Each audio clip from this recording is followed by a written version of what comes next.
আল্লাহ বলেন বান্দা আমি তোমার একদম কাছে, আমি আল্লাহ এত নিকটে। আমার রাসূলকে আল্লাহ বলেন হাবিব আমার, আমি আল্লাহর অবস্থান সম্পর্কে যদি কেউ জানতে চায় আপনি জানায় দেন ফাইন্নী করিব, আমি আল্লাহ অতি নিকটে। আল্লাহ কাছে না দূরে? জোরে বলেন কতটা কাছে? নাহনু আকরাবু ইলাইহি মিন হাবলিল ওয়ারিদ।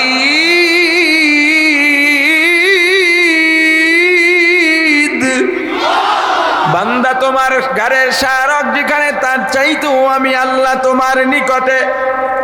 ওয়া হুয়া মাকুম আইনামা কুনতুম। বান্দা তুমি যখন যেথায় যাও আল্লাহ তোমার সঙ্গে আছেন। তুমি যদি একজন হও একজন মনে করবা না, আল্লাহকে নিয়ে দুইজন মনে করবা, দুইজন হলে দুইজন নও, আল্লাহকে নিয়ে তিনজন মনে করবা। যতজন হইবা আল্লাহকে নিয়ে একজন বেশি মনে করবা। ফাআইনামা তুওয়াল্লু ফাতাম্মা ওয়াজহুল্লাহ। বান্দা যেদিকে তোমার মুখ ঘুরাইবা, ঘাড় ঘুরাইবা, চোখ ঘুরাইবা, সেদিকেই আল্লাহকে দেখতে পাইবা। দুনিয়ায় আল্লাহকে দেখা যায়নি, আরে যায়। আন তা'বুদাল্লাহ কাআন্নাকা তারাহ। যদি দেখা না যাইতো হযরত জিবরাইল আমার রাসূলকে বলতেন না, যখন আপনি ইবাদত করবেন মনে করবেন আপনি আল্লাহকে দেখতেছেন। দেখা শর্ত নয়। ফাইল্লাম তাকুন তারাহ, যদি আল্লাহকে না দেখতে পান ফাইন্নাহু ইয়ারাক, আপনাকে আল্লাহ দেখতেছেন। সবাই আল্লাহকে দেখে না, আজকে আমি আল্লাহকে দেখায়া যাই। তার আগে এমন একজন সন্তান দরকার যার বাবা এখানে আছে কিন্তু আমি চিনি না। স্টেজে দাঁড়িয়ে তোমার বাবার বর্ণনা এমন ভাবে দেবা, তোমার বর্ণনার পর ময়দানে তাকাইলেই যেন তোমার বাবাকে চিনে ফেলতে পারি। হিসাবটা সহজ, আগে বোঝেন। একজন আমাকে তোমার বাবার পরিচয় দেবা এমন ভাবে, কোনোদিন তোমার বাবাকে দেখি নাই, এমন ভাবে পরিচয়টা দাও যেন আমি ময়দানে দেখেই তাকে চিনে ফেলতে পারি। এমন কোন সন্তান আছে যে বাবার পরিচয়টা আমাকে এভাবে দিতে পারবে, বর্ণনা যেন দেখেই চিনে ফেলতে পারি? কেউ নাই? নাই কেউ। ফেনীতে বহু বছর আগে এরকম বয়ানে কোন এক প্রসঙ্গে বলার পরে যুবক একজন দাঁড়ায় গেছে, বাবারে যদি না চিনাইতে পারি কেমন সন্তান। পাশের থেকে সবাই টানে, বেটা যাইস না দিকে, লাফাইতে লাফাইতে আছেন। তো ওই স্টেজের সামনে ব্যারিকেড ছিল আর কি, বিভিন্ন মাঠে থাকে তো স্টেজের সামনে। এসে উঠছে, আমি বললাম বলো। বলতেছে আমার বাবা 5 ফিট 6 ইঞ্চি লম্বা, এরপরে শ্যাম বর্ণের, বেশি কালো না, দাঁড়িয়ে আছে, জুব্বা পাঞ্জাবি পরে থাকে, কখনো পাঞ্জাবিও পরে জুব্বাও পরে। আমি বললাম দাড়ি? কয় এখন কিছু পাকছে, কিছু কালো আছে, সাদা দাড়িতে মেহেদি লাগানো। আমি বললাম এরকম তো অনেকজন এখানে আছে, সবাই তোমার বাপ নাকি? পরে কানে বুঝে গেছে, হুজুর ক্ষমা চায়। যেই বাবাকে দৈনিক সন্তান 1000 বার দেখে, কতবার দেখে, কত নজর বাবার চেহারার দিকে যায় হিসাব নাই। বাবা সামনে নাই, চক্ষু বন্ধ করলেই হৃদয় স্পটে বাবার চেহারা ভেসে ওঠে। এতবার বাবাকে দেখার পর যেই বাবার বর্ণনা তুমি দিতে পারো না, কিন্তু তোমার হৃদয় স্পটে তোমার বাবার চেহারা ভাসে, তুমি চক্ষু বন্ধ করলেই তোমার বাবাকে দেখতে পাও। মানুষ দেখে চক্ষু খোলা অবস্থায় না বন্ধ অবস্থায়? কথা কয় না? কি এক আজীব, খোলা অবস্থায় দেখে কিন্তু বাবা সামনে নাই, এর চোখ বন্ধ করলে দেখে। কথা কয় না? এই কথাগুলো বোঝেন? বুঝতে পারলে ভালো। এই কথাগুলো বেশি গভীরের কথা। মানুষ চোখ খোলা থাকলে দেখতে পায়, বাবা সামনে নাই, চোখ বন্ধ করলে দেখে। মানে আমি কি ভুল কইতেছি নাকি? আপনাদের ঘর বাড়ি, দরজা, রুম, ছেলে মেয়ে কি এখন সামনে আছে? চোখ বন্ধ করেন, কথা কয় না। দরজার কোন দিক দিয়ে সিটকানি আছে, কোন দিকে জুতার র্যাক আছে, কোন দিকে পাতিলা, কোন দিকে কিচেন রুম, কোথায় ছেলে ঘুমায়, কোথায় মেয়ে ঘুমায়, বিবি কোথায় ঘুমায়, ঘরে আলনাটা কোথায়, কয়টা পাইলা পাতিলি, সব কিছু দেখা যায়। কথা বলে না? দেখছেন কেমনে? চোখ বন্ধ করে দেখে কি দিয়া মিয়া? বলেন বলেন। ওইটা দিয়ে আল্লাহকে দেখা যায়। আল্লাহ বলেন ফাইনামা তুওয়াল্লু ফাতাম্মা ওয়াজহুল্লাহ, যেদিকে তাকাইবা আল্লাহকে দেখতে পাইবা। যারা মুমিন, যাদের কলবে আমার আল্লাহ, যারা আল্লাহকে খুঁজে বেড়ায়, যারা আল্লাহর সঙ্গে সম্পর্ক গড়ার জন্য গভীর রাতে উঠে যায়, নামাজ বিছায়, চোখের পানি ছেড়ে কাঁদে, কাজ করতে গেলে আল্লাহ বেজার হবেন এজন্য করে না। যেখানে আল্লাহর রেজামন্দি আছে সেই কাজ করে অন্তরে শান্তি পায়। মানুষ গুনাহ করে সেটা দেখলে কলিজায় লাগে, মানুষ মারা যায় বা গুনাহ করলে জাহান্নাম। তুমি মুসলমান হইয়া কেমনে গুনাহ করো এই চিন্তায় কষ্ট পায় বান্দা। যেখানেই যায় আমার আল্লাহকে খোঁজে, একজন দিনদার মানুষ পাইলেই কলিজাটা বড় হয়ে যায়, লোকটার জন্য দোয়া করে, বন্ধুত্ব হয়ে যায়। আল্লাহর ওই বান্দা গাছের দিকে তাকাইলে আমার আল্লাহকে দেখতে পায়, আকাশের দিকে তাকাইলে আমার মাওলাকে দেখতে পায়, নদীর পানির দিকে তাকাইলে আল্লাহকে দেখতে পায়। তুমি দেখতে পাও না? বলে তুমি কেমনে আল্লাহকে দেখলা? বলে আমি দেখি, তোমাকে বুঝাইতে পারি না। বাবাকে দৈনিক দেখি কিন্তু বর্ণনা দিতে পারি না। মুমিন যখন গাছের দিকে তাকায়, সাধারণ একটা কুমড়া গাছ, কুমড়ার একটা আটি, ওই আটিটা যদি মাটির মধ্যে রোপণ করা হয়, এই রোপণ করতে ইঞ্জিনিয়ার লাগে না, ডাক্তার লাগে না, বিজ্ঞানী লাগে না। ঘরের মহিলা বা ছোট সন্তান, ছেলে কিংবা মেয়ে, মাটির মধ্যে ফেলায় রাখলেই 2-4 দিন পরে সবুজ 2টা পাতা গজায়। কোত্থেকে এলো পাতা 2টা? নিচে তো মেশিন ফিট করা নাই, বিদ্যুতের লাইন নাই। 1 মাইল দূরে মাটি খোঁড়েন, দেখেন কোনো কিছু আছে কিনা, নাই। জেনারেটর নাই। ওই পাতা 2টার মধ্য থেকে আরো পাতা বের হয়, এরপরে আস্তে আস্তে বড় হয়, লতা হয়ে যায়। ওই পাতার গোড়া দিয়া ফুল বের হয়, হলুদ রঙের ফুল, ফুলের গোড়ায় ছোট্ট কুমড়া। একটা সময় কুমড়াটা এত বড় হয়ে যায়, আমার নিজের দেখা যাত্রাবাড়ি আরো 13 মণ ওজনের কুমড়া। ও ভাই, দুনিয়ার কোন বিজ্ঞানী আজ পর্যন্ত এমন 2টা পাতা গজাইয়া দেখাইতে পারে নাই। বরং পাতা গজাবার পরে কেমনে গাছ ভালো থাকবে সেই চিকিৎসা দিতে পেরেছে, ওষুধ দিতে পেরেছে, পাতা বানাইতে পারে নাই। এই চিকন একটা লতা টুকরা টুকরা করে কাটবেন, লতার মধ্যে কুমড়া নাই, কুমড়ার আটিও নাই, শাকও নাই, ফুলও নাই।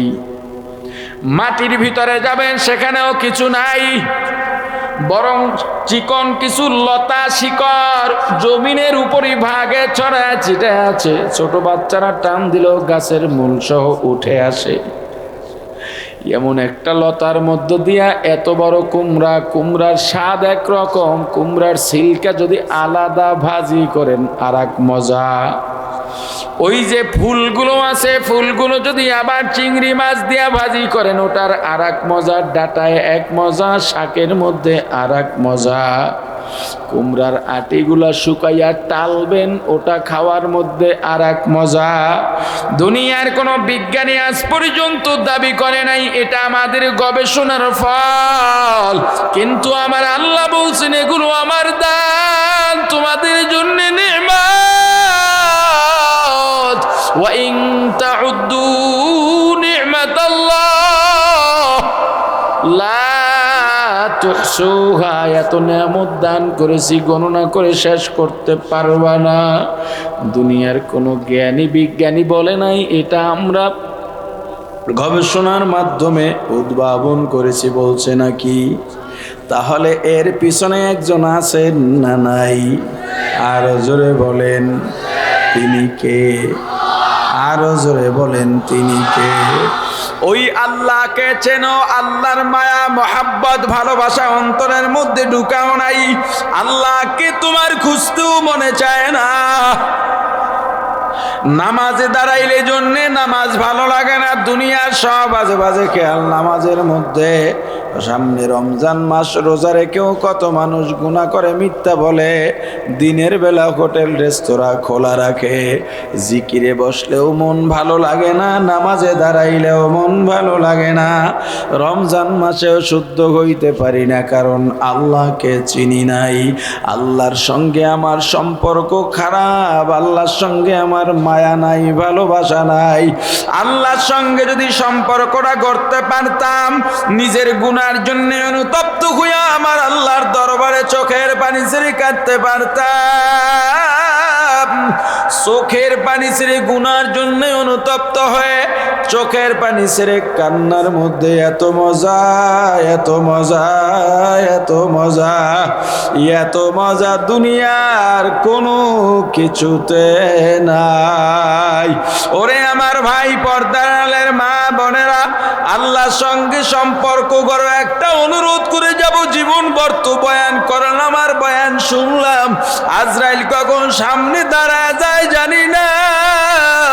এই যে চলাফেরা করি, হাঁটা চলা করি, কথা বলি, কাজকর্মে ব্যস্ত, এর মাঝেই আজরাইল সামনে দাঁড়ায় যাবে। আজরাইল তো আসবেই আসবে, এইটা একটু অন্তরে ঢুকাও। আর যদি কিচ্ছু না পারো, আজকে একটা অনুরোধ করি, আজকে দিনের জন্য একটু করে নাও, আমার কথাটা মানো, পরামর্শটা নাও, বাসায় যাইবা। এখন তো রাত এমনিই গভীর হয়ে গেছে, সবাই ঘুমাবে, তুমি ওযু সুন্দর করে ওযু বানাও, আলাদা একটা রুমের মধ্যে যাও, ওই রুমে কেউ নাই, যায় নামাজ বিছায় দাও, এরপরে নামাজে দাঁড়াও, তাকবীরে তাহরিমায় আল্লাহু আকবার বলে যখন হাত বাঁধবা, এই যে দুনিয়ার সব সম্পর্ক শেষ, আর কেউ আসবে না, আমার কেউ নাই, এখন আমি আর আমার আল্লাহ, আমি আর আমার আল্লাহ, এর মাঝে আর কেউ ঢুকতে পারবে না।